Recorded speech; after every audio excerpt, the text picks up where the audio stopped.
Good afternoon from Anderson Forge. I got a quick little video to show you on a hunter I just got done. I really like this knife, and I'll be as brief as I can, which for me usually means about 10 minutes. But what you'll see I have here, most of you are probably pretty familiar with my videos by now anyway. This is the finial that goes in this knife that I'm not complete with yet. I'm in the process of creating it, but as soon as I get this knife done and get this thing put together, it needs to get out in the mail. So we're gonna look at this knife real quick, but it will have in it the temporary finial that I use for the assembly of my knives. When I get this thing done, this gets silver brazed in there and turned on the lathe and cleaned up, and then this knife is gone. So anyway, in the meantime, this is a San-mai Hunter. It's my last of Christmas knives for 2016. And before I forget, I hope you guys have a great weekend. Happy New Year and Merry Christmas, and stay safe out there. Play with sharp things. Sharp things are fun. This is going to a friend of mine that was a good friend and neighbor in Minnesota during my tenure there, and giving this to his wife for Christmas. So think about that, fellas. Don't always just get a knife for yourself. Girls like sharp things too. This handle material is black ash burl, and there was a fellow in my neighborhood up there who collected black ash burls, dried them for years at a time, and I got one from him. Sent this off to K&G Knife Supplies in Arizona and had it stabilized. It's just a spectacular specimen of black ash burl. The knife is a 1095 410 stainless San-mai, and I did a little extra three-dimensional detailing on this guard this time.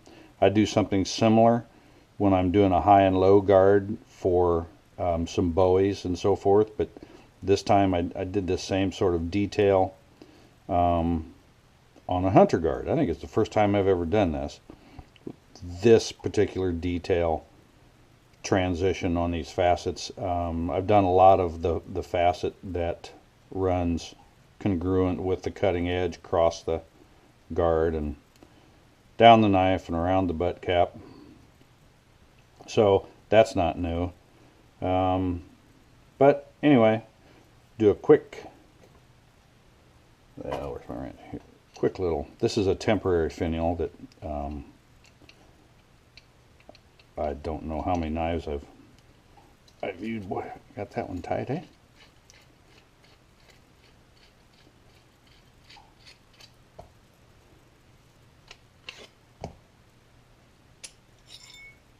And there's a little close-up of the guard. I really like this guard. I like this transition I did, and it's sort of a blend of 2 or 3 different styles of hunter guard that I do. And our black ash burl, stabilized black ash burl, and I know this guy is going to get some extra points this Christmas. And his wife is a sweetheart, so she deserves it. Anyway, there we go. Anderson Forge Hunter in all its glory. I'm dirty. It's been a long week. I didn't clean up for the video. Hope you don't mind. Merry Christmas. Oh, and by the way, before I forget, I just wanted to say I was just in town a little while ago, and in a convenience store I ran into a good old buddy, Sid Roth, here in my hometown. There you go. That's an alarm telling me to... I just had an alarm go off telling me to put something in my heat treat oven. But I'll repeat that and say I had the chance in town a little bit ago to run into a good old buddy of mine, Sid Roth, from growing up in Watseka, and we've been friends on Facebook for a while, but I got the chance to show him my knife, and I'm glad he got to see what I do, and it was good talking to an old friend. Good to see you, Sid. Anyway, Merry Christmas, everybody, and see you again down the road. See you next year, probably, if not before.